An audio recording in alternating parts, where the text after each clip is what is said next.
예수님께서 십자가에 매달려 돌아가시기 전까지 고통 중에 하셨던 7마디의 말씀이 있는데 그 말씀을 가상칠언이라고 이야기합니다. 어떤 말씀 하셨는지 먼저 한번 쭉 같이 한번 읽어보면 좋겠는데, 자, 1번부터 큰 소리로 한번 읽어보겠습니다. 시작. 아버지, 저들을 용서하여 주옵소서. 자기들이 하는 일을 알지 못함이니이다. 내가 진실로 내게 이르노니 오늘 내가 나와 함께 낙원에 있으리라. 여자여 보소서 내 아들이니이다. 보라 내 어머니라. 엘리 엘리 라마 사박다니. 내가 목마르다. 다 이루었다. 아버지 내 영혼을 아버지 손에 부탁하나이다. 아멘. 이 7마디의 말씀을 이제 하시고 이제 숨을 거두시게 됩니다. 검은색으로 표시된 그 문구는 기도의 형식이에요. 기도. 누군가에게 부탁을 하는 형식이에요. 특히 하나님께, 신에게, 하나님께 아버지 저들 용서해 주십시오. 엘리 엘리 라마 사박다니. 엘리 나의 하나님 나의 하나님. 하나님께 기도하고 있고 7번도 아버지 내 영혼을 아버지 손에 부탁합니다. 하나님께 기도하는 기도의 내용을 담고 있고요. 빨간색은 대상이 하나님이 아니고 그 누군가에게 부탁을 하는 듯한 부탁을 하는 내용이에요. 그래서 빨간색 보면 내가 진실로 진실로 내게 이르노니 오늘 너가 나와 함께 낙원에 있으리라. 사람에게 하는 거죠. 옆에 있는 강도에게. 너 오늘 밤에 너가 오늘 나와 함께 낙원에 있을 것이다. 그리고 3번은 여자여 보소서 아들이니다. 아마 이 여자는 예수님의 어머니를 뜻합니다. 어머니 아들입니다. 그리고 옆에 있는 제자들에게 보라 이제부터 너의 어머니다. 부탁을 하는 사람에게 하는 말씀입니다.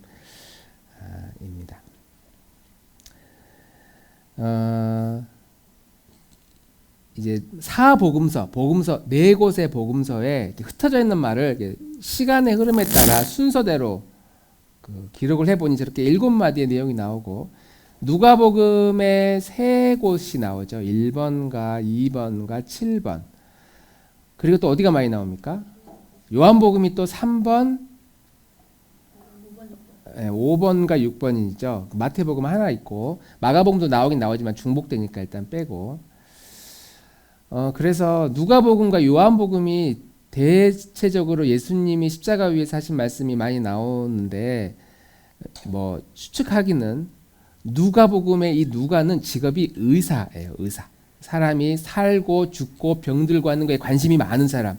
그래서 예수님이 십자가에서 죽어가시는 그 모습을 좀 더 상세히 기록을 해서 저 예수님의 말씀도 그만큼 더 관심이 있었을 것이다. 그래서 기록을 3번 언급했을 것이다 라고 학자들이 이야기를 하고, 요한복음에 나와 있는 이유는 12명의 제자들 중에 유일하게 예수님의 임종을 지켜본 제자가 요한이거든요.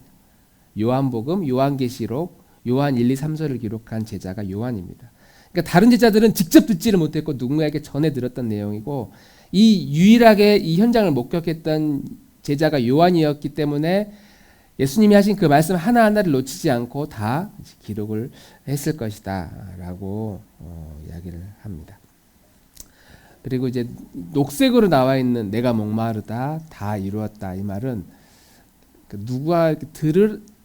누구에게 하는 이야기라기보다는 일종의 독백과 같은 스스로에게 목마르다 그러니까 나 물 좀 줘 그 말이 아니라 그 고통을 이렇게 표현하고 있는 신음과 같은 그런 고백이고, 다 이루었다도 이제 누구 들으라고 이야기했다기보다는 내가 이제 드디어 모든 일을 다 마무리 지었구나, 다 완성했구나, 끝냈구나 라는 의미의 독백을 이야기하고 있습니다. 이 중에 오늘은 4번째 엘리 엘리 라마 사박다니, 헬라어인데 나의 하나님 왜 저를 버리셨습니까? 이런 의미를 담고 있고, 이 내용을 중심으로 오늘은 말씀을 살펴보도록 하겠습니다. 자, 지난주 금요일은 우리 아주 역사적인 사건이 있었습니다. 나라의 대통령이 헌법재판소의 판결로 인해 탄핵이 되었습니다. 금요일날 그 시간에 관심이 있는 사람들은 일부러 시간을 내서 그 방송을 들었을 것이고, 어떤 회사는 일부러 회의 시간을 11시로 잡았더라고요. 그래서 11시에 막 뭐 해야 되는데 할 일이 있는데 회의를 잡아서 회의실에 가보니까 거기 TV를 딱 켜놓고 이거 우리 다 같이 지켜봅시다. 부장님의 아주 배려인 그런 마음을 느낄 수 있었다고 하기도 하고, 어떤 학교는 학교 수업 시간에 이거를 이렇게 틀었던 학교도 있다고 그래요. 여러분들은 학교는 안 그랬죠? 그랬나요? 했어요? 했어 너네도?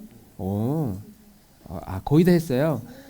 TV에서 몇몇 학교만 나오길래 야 몇몇 학교만 했나 보다 했더니 아주 좋은 민주주의를 배울 수 있는 그런 시간이었기 때문에 제가 알기로 충남하고 전남 어디 교육청에서는 좀 권장하는 그런 분위기였다고 이야기도 합니다. 그리고 대부분의 사람들은 그 시간에 발표할 그 내용에 대해서 중요한 게 이거예요. 그래서 어떻게 됐어? 탄핵이야? 아니면 기각이야? 많은 사람들은 이거에 관심이 있거든요. 결론을 중요하게 여기는 사람들. 그래서 한다는 거야, 만다는 거야? 대통령이 계속 된다는 거야? 아니면 탄핵이 돼서 이제 내려와야 된다는 거야? 사람들은 여기에 관심이 많아요. 대부분의 사람들은. 그런데 이제 중요한 건 왜 탄핵이 되었는지가 사실 굉장히 중요하거든요. 이것을 아는 게 그 사람의 수준입니다. 그래서 학생들에게 왜 탄핵이 됐는지, 왜 기각이 됐는지를 직접 듣게끔 하기 위해서, 그 재판관의 말을 듣게 하기 위해서 수업 시간에, 공부하는 시간에 그 시간을 이렇게 미루고 그걸 듣게 한 거예요. 그만큼 중요한 겁니다. 왜 탄핵이 되었고 왜 기각이 되었느냐, 이 내용을 아는 것이 매우 중요하다. 그래서 저는 그 왜라고 하는 그 재판관의 발언들이 저를 얼마나 설득할 수 있을지, 그리고 우리 국민들을 얼마나 설득할지, 이제 저는 관심이 많았고 그래서 직접 들었는데, 저는 그 발언을 하나하나 들으면서 제가 계몽되었다는 생각을 한 번 더 하게 되었습니다. 나 계몽됐다. 그렇구나. 그 재판관의 발언이 저를 충분히 설득시켰고, 저뿐만 아니라 많은 국민들을 아주 구체적으로 정확하게 설득을 할 수 있었고, 심지어는 이 탄핵을 반대했던 사람들도 반박을 하지 못할 만큼 정확하게, 명쾌하게 설득을 했다. 그래서 반대 진영에 있는 사람들이 욕은 하는데, 막 끝나고 나서 막 욕은 하는데 뭐라고 논리적으로 하는 반박을 듣지를 못했어요. 그러니까 이건 잘못된 거다 이렇게만 이야기를 하지, 왜 저것이 잘못되었는지를 정확하게 반박하지 못하는 사람들이 있었습니다. 그만큼 재판관의 판결이 논리적이고 명쾌했다라는 내용을 알 수 있습니다. 분명히 10수년이 지나면 우리 학생들이 대학교 가는 수학 능력 시험 그 언어 영역 논지에 그 본문에 이 판결과 관련된 내용이 분명히 나올 것이다. 여러분 시대에는 아닐 수도 있어요. 그러나 그만큼 우리가 그 논리를 이해하는데 매우 정확한 그 내용을 담고 있었습니다.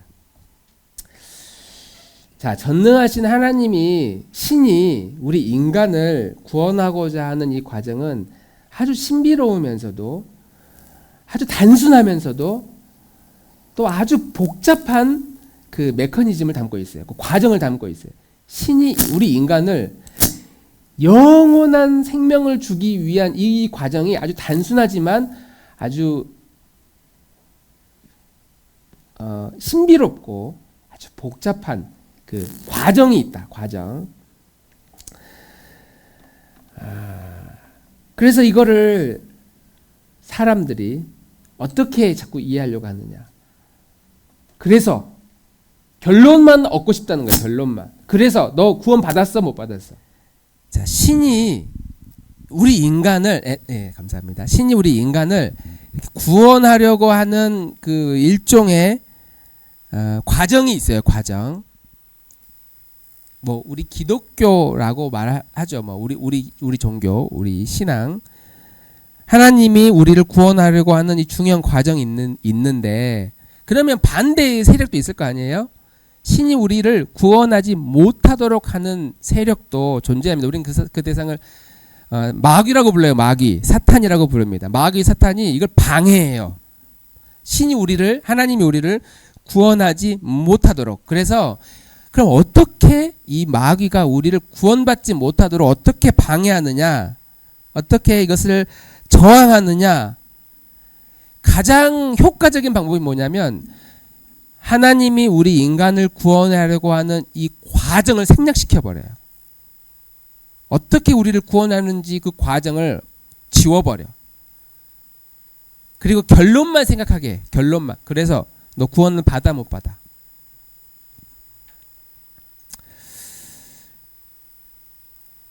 중세시대 때는 이 과정을 누가 독점했냐면 성직자들이 독점해요. 교회가 독점해버려요. 그래서 하나님이 우리를 어떻게 구원해 주는가를 교회가 독점하다 보니까 안 알려주고 독점해요. 그래서 이렇게 해요. 야, 민수야, 너 계속 주일마다 예배 나오잖아. 빠지지 않고. 넌 구원 받은 거야. 그래, 너 친구들은 주일날 교회 안 나오지? 걔네들은 다 지옥 가. 그럼 좀 겁이 나요, 안 나요? 교회를 빠지는 것에 대한 두려움이 좀 생기겠죠? 그래서 중세시대 때는 미사에 참여하는 것만으로도 당신은 하나님의 자녀라는 명분을 주었어요. 예배에 빠지지만 않고 나와도, 앉아만 있어도, 지금도 마찬가지건 앉아만 있어도 그 미사에 참여하는 것만으로도 하나님이 은혜를 주신다라는 그 교리가 있어요. 천주교 안에는. 그래서 와서 졸든지 뭐 하든지 괜찮아. 참여만 해도 당신은 구원받은 것이다라고 이 구원의 과정을 몰라. 왜 그런지는 설명을 안 해서 그거는 이 성직자들의 독점에 신부 사제들이 독점하고 너는 와의 안절만 있어도 너는 구원받는 하나님의 백성입니다. 이렇게 해줘요. 마음의 위로가 되겠죠. 그럼 빠지지 않으려고 하겠죠. 우리 인주사님이 엄청난 그 자산가여가지고 교회에 헌금을 많이 해요. 그러면 성직자들이 헌금을 많이 내고 있는 우리 인주사님은 당신의 영혼은 분명히 천국에 갈 것입니다 라고 안심을 시켜주고, 헌금을 조금만 더 내면 돌아가신 부모님의 천국 구원도 확실히 보장받습니다. 이렇게 헌금을 많이 내는 것으로도 그 사람, 그 부모님, 그 가족들이 어떻게 구원받는지는 이렇게 독점하니까 생략을 해봐요. 구원을 받는다 이렇게 설명을 해줘요. 얼마나 위로가 되겠어요. 돈이 있는 사람들은 돈을 많이 내는 것으로. 중세시대 때는 이제 그렇게 선을 많이 행하면 구원받습니다. 이렇게 그냥 왜 그런지는 잘 모르지만 이걸 독점해요, 교회가. 지금은 비슷한 그 사례가 뭐냐면 예수천당 불신지옥. 그래서 믿으면 천국 가고 안 믿으면 지옥 가는구나. 과정은 몰라. 과정은 일단 생각할 필요 없이 당신도 믿기만 하면 천국에 갑니다. 근데 안 믿으면 지옥 갑니다. 성경에 믿지 않으면 지옥 간다라는 이런 언급이 나와 있지 않거든요. 믿으면 구원받는다라는 표현은 나와 있거든요. 근데 믿지 않으면 지옥 간다 이런 직접적인 표현은 없어요. 그런데 다 생략하고 아무튼 당신도 믿기만 하면 천국에 갈 수 있습니다. 이런 식으로 과정을 생략하려고 하는 그런 경향. 마귀가 신이 우리 인간을 구원하려고 하는 이 과정에 마귀가 개입해서 그 과정을 자꾸 생략시켜 버리는 시도를 지금도 계속 하고 있다라고 하는 겁니다.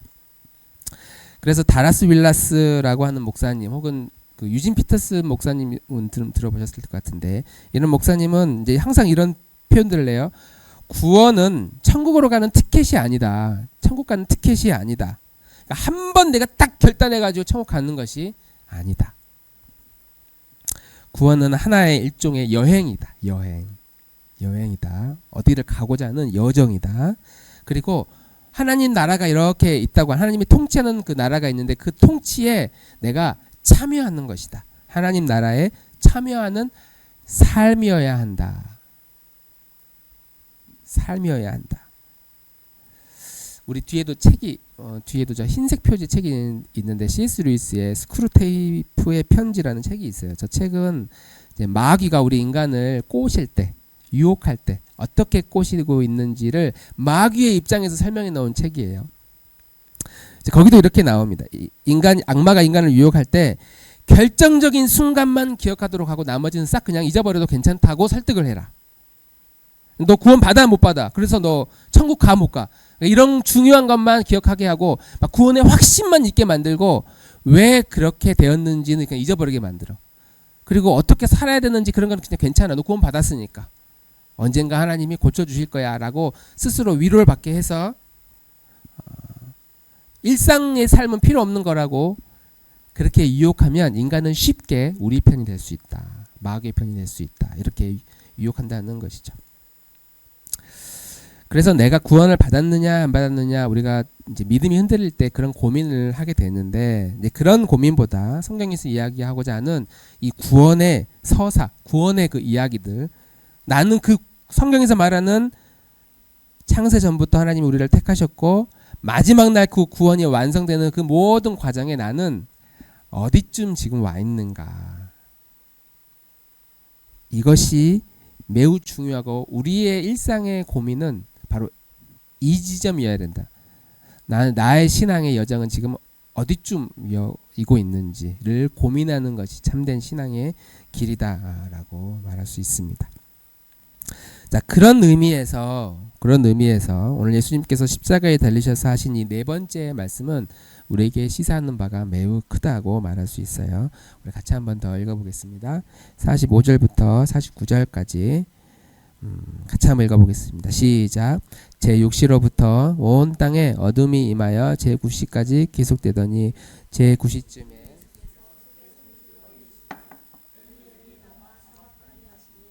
이는 곧 나의 하나님 어찌하여 나를 버리셨나이까 하는 뜻이라. 거기 섰던 자 중 어떤 이들이 듣고 이르되 이 사람이 엘리야를 부른다 하고 거기 섰던 자 중 어떤 달려가서 해면을 가져다가 신포도주에 적시어 갈대에 꿰어 마시게 하거늘 그 남은 사람들이 이르되 가만두라 엘리야가 와서 그를 구원하나 보자 하더라. 아멘. 자, 예수님께서 십자가에 매달려 이제 죽기 직전의 상황이고 3년 동안 그 예수님을 따라다니면서 저분이 우리 이스라엘 이 민족을 구원하실 분인가? 라고 이렇게 질문을 계속 물음표를 가지고 있었던 사람들이 마지막 순간에 그 뭔가 반전이 있지 않을까 하면서 예수님을 계속 지켜보고 있습니다. 가장 하이라이트라고 할 수 있죠. 인간은 저분이 뭔가 반전이 있지 않을까라고 지켜보고 있고 하나님의 입장에서는 하나님께서 우리 인간을 구원하는 그 모든 메커니즘 중에 가장 중요한 그 하이라이트의 장면, 결정적인 순간이라고 할 수 있습니다. 자, 하나님이 우리 인간을 구원하고자 하는 결정적인 순간이에요. 지금 아주 중요한 순간. 그러면 이것을 방해하는 마귀의 입장에서, 사탄의 입장에서, 아까 사탄은 하나님이 우리를 구원하기 위해서 이거를 저항하기 위해서 뭘 한다고 그랬죠? 우리 장우리 하나님이 우리 인간을 구원하기 위해서 마귀는 어떻게 한다고 그랬죠? 과정을 다 지워버린다고 그랬죠?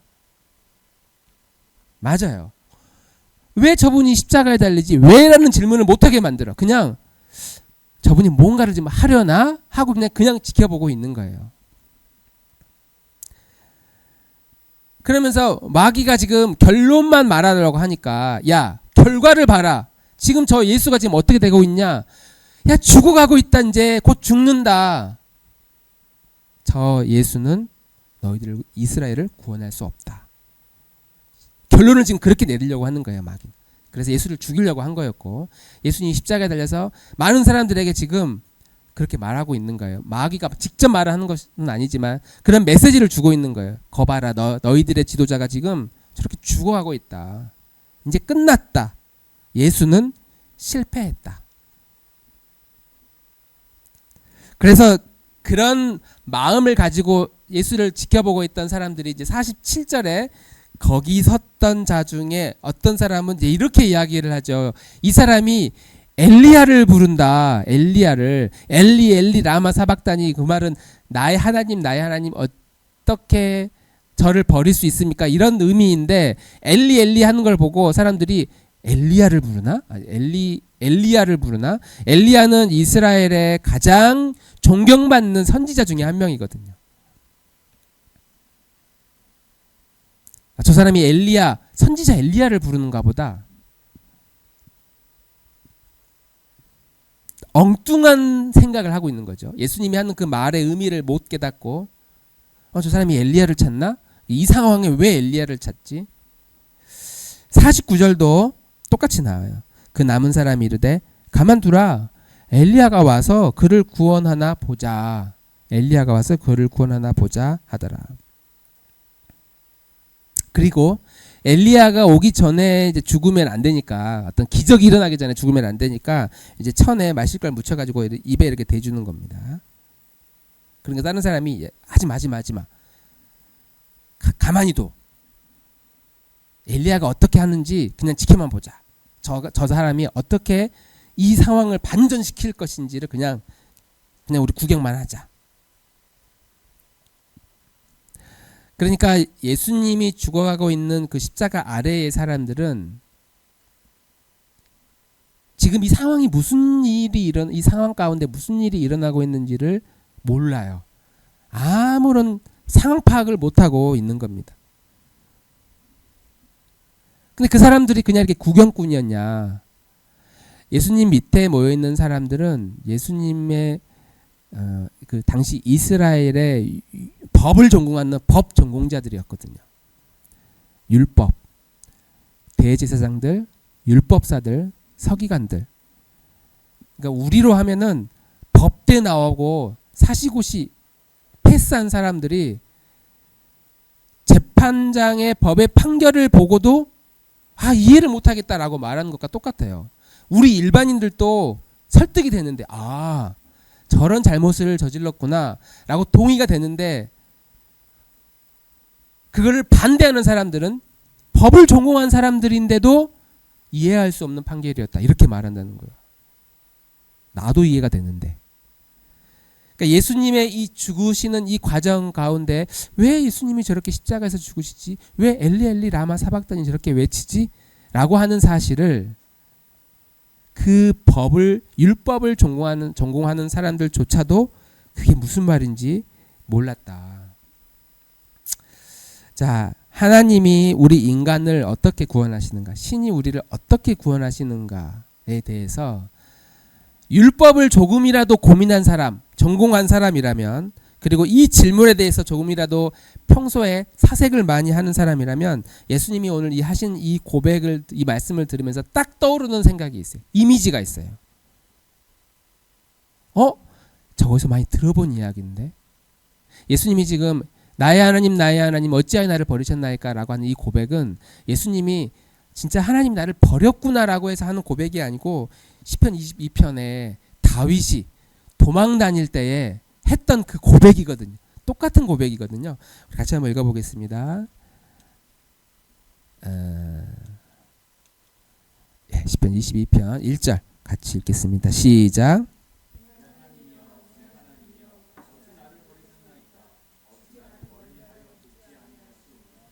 내 신음소리를 듣지 아니하시나이까 나의 하나님. 이 고백은 다윗이 도망자의 신세였을 때 하나님께 아무리 울부짖어도 자기가 지금 구원받지 못하고 계속 도망자의 신세였던 이 상황을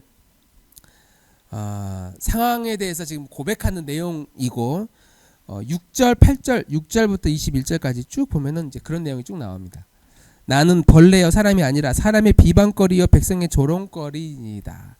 이 다윗의 이 율법에 나와 있는 다윗의 이 고백이 지금 누구의 상황인지를 한번 계속 생각해 봅시다. 나를 보는 자가 다 나를 비웃으며, 야 가만히 봐라, 엘리야가 어떻게 저 사람을 구원하는지 우리 한번 지켜보자. 입술을 삐죽거리고 머리를 흔들며 말하되. 18절 내 겉옷을 나누며 속옷을 제비 뽑나이다. 군인들이 예수님의 겉옷을 가져가서 제비를 뽑아 서로 나누어 갔거든요. 사람들이 다윗을 조롱했던 것처럼 지금 예수님도 이런 조롱을 받고 있고 육체적인 고충이 있고 또 그것을 견뎌야 하는 수치와 치욕스러움이 있었습니다. 이런 내용들이 다윗 22편에 이제 기록되었고, 예수님은 십자가 위에서 그 다윗의 그 예언을 지금 공개적으로 하고 있는 거예요. 왜냐하면 이스라엘 사람들은 그런 꿈이 있었거든요. 다윗과 같은 지도자가 다시 우리에게 나타나서 우리 민족을 다시 부흥시켰으면 좋겠다. 이 다윗에 대한 간절한 갈망이 있었기 때문에 이 다윗의 이 고백을 잊을 수가 없어요. 이스라엘 백성들은 헌법과 같은 내용입니다. 그런데 예수님이 지금 같은 고백을 율법의 헌법과 같은 이런 다윗의 고백을 지금 막 하고 있는데도 어떻게 법을 전공했던 사람들이 서기관들, 대제사장들, 이 바리새인들이 이 예수님의 말을 듣고도 아무런 마음의 변화, 아무런 마음의 또 저런 생각을 왜 다윗의 고백을 하고 있지? 왜 이런 질문을 하지 못했을까 하는 것입니다. 일종의 복선적 암시라고도 하는데 하필 이때 뭐가 있냐면 캄캄해졌어요. 대낮이었는데도 하늘에 어둠이 꽉 찼다고 성경은 기록합니다. 하나님이 인간을 구원하려고 했는데 그리고 그 계획에 구원의 계획에 이제 본격적으로 실행되는 그 순간이 이 십자가 위에서부터 이제 시작이 되는데 그 순간에 캄캄하게 만들어 버렸어요. 우리는 이거 영화를 우리 많이 보다 보니까 이런 상황들을 이렇게 상상이 금방 되잖아요. CG 넣어가지고 이렇게 금방 어둡게 만들잖아요. 우리 어벤져스 엔드게임의 마지막 전쟁 할 때 꼭 그때는 꼭 밤이잖아요. 대낮에 싸우지 않아요. 캄캄해진단 말이에요. 그렇게 캄캄해진 그 순간도 마찬가지 예수님이 십자가에 죽으셨을 때도 마치 그런 CG였는지 실제로 구름이 가득 찼는지 이것을 성경은 복선적 암시라고 그렇게 기록을 학자들은 그렇게 이야기를 하고 있습니다. 대낮인데 깜깜해. 어두워져. 날씨가 이건 캄캄해졌다라는 의미이기도 하지만 1차적으로 모든 사람들의 생각이 어두워졌다라는 것을 의미하기도 합니다. 우리의 인생의 삶이 빛으로 살아가야 할 존재가 그 빛을 못 받아줘서 어두워진 상태. 영적으로 어두워져 있는 상태. 그래서 생각의 스위치가 꺼져 있고 그래서 예수님이 지금 십자가 위에서 구원의 놀라운 말씀들을 하고 있음에도 불구하고 저 말이 무슨 내용이었는지 무슨 의미가 있는지를 전혀 깨닫지 못하고 있는 상태. 예수님이 죽음을 통해서 우리에게 무엇을 보여주시려는가에 대한 그 놀라운 구원의 사역을 못 알아보고 온 거예요. 다 못 알아봐요. 마귀는 당연히 못 알아들었고 그것을 지켜보고 있는 모든 사람들도 이 예수님의 죽으심의 상황이 무슨 의미인지를 다 못 알아보고 있다. 예수님 곁에는 로마의 군인도 있고 율법사도 있고 제사장이나 바리새인들도 있습니다. 그러나 그들은 어리석게도 예수님의 죽으심에 대해서 이게 무슨 상황인지 전혀 알 수 없었고 왜냐하면 이런 영적인 어두움 속에 모든 인류가 역사적인 사건을 제대로 해석하지 못하고 있었다라고 말할 수 있습니다. 지금도 마찬가지죠. 누구나 다 상식을 가지고 있는 사람이라면 다 이해할 법한 사람들, 이해할 법한 그런 내용들도 어떤 의도를 가지고 있고 권한을 많이 가지고 있는 사람들에 의해서 그러한 사실, 진리가 자꾸 왜곡되고 있는 시대에 우리는 살아가고 있습니다. 그만큼 사람들은 여전히 어둠과 무지 속에 살아가고 있고 그리고 그 어둠과 무지를 사랑합니다. 왜냐하면 그 어둡고 무지가 우리의 삶을 윤택하게 해준다고 생각하기 때문이죠. 당신 어떻게 구원을 받을 수 있습니까? 하나님이 창세전부터 그리고 지금 어떻게 그리고 당신의 구원의 삶의 여정은 어떠해야 되는지는 너무 복잡해. 너무 머리 아파. 그러니까 그냥 나 구원 받았는지 안 받았는지 그것만 말해주세요 라고 자꾸 우리는 생각한다는 거예요. 우리의 영적인 스위치가 꺼져 있기 때문이죠. 그리고 생각하는 걸 싫어하는 이 시대에 우리는 이러한 무지를 사랑하면서 살아갑니다. 복잡한 거는 너무 싫어. 단순한 게 난 좋아. 그리고 이 어두움과 무지라고 하는 이름으로 수많은 그리스도인들은 지금도 저마다 잘못된 판단과 잘못된 생각 그리고 이런 극단적인 신의 은총과 구원만을 부르짖습니다. 믿습니까? 그러면 그냥 아멘 하는 게 제일 편하고 당신 구원을 받았습니다. 그러면 아멘 하는 게 제일 속 편한 믿음의 여정이라고 사람들은 착각하고 그래서 선하게 살기 위해 부단히 노력하고 교회의 지도자의 맹목적으로 충성하는 것만으로도 신앙의 위안을 받으려고 하는 이 어두운 시대에 살아가고 있다. 만약 이 시대에 예수님께서 십자가에 오셔서 죽으신다면 수많은 그리스도인들은 야, 우리 메시아가 저렇게 약해 빠진 모습으로 우리를 구원할 리가 없다고 주장할 사람들이 이 땅의 그리스도인들 가운데 상당수가 있다라고 말할 수 있습니다. 하나님께서 십자가 위에서 참을 수 없는 이 고통 중에 나의 하나님 나의 하나님 어찌하여 나를 버리셨습니까? 라고 이렇게 부르짖을 때에 2000년 전의 사람들도 거봐라 신도 저를 버렸구나. 저는 저 사람 그냥 죄를 우리가 모르는 어떤 죄가 많아서 저렇게 신에게 버림받아 죽어가는구나 라고 수많은 사람들이 생각을 했어요. 왜냐하면 하나님이 어떤 방식으로 우리 인류를 구원할 것인지에 대해서는 잘 몰랐기 때문이죠. 그리고 2000년이 지난 지금도 마찬가지예요. 예수님이 십자가에 매달려 고난을 받고 형벌을 받은 이 사실이 나 때문이라는 사실을 우리는 극구 부인합니다. 왜냐하면 결론만 우리는 생각해야 되니까. 그러니까 그건 2000년 전에 예수님이 죽으신 그 사건은 아프고 고통스러운 일은 이제 맞지만 어쨌든 그래서 나는 구원 받았어 라고 결론만 생각을 하게 된다는 거예요. 그 다음에 내가 예수님을 닮아가고 예수님의 고난에 동참하고 나도 예수님처럼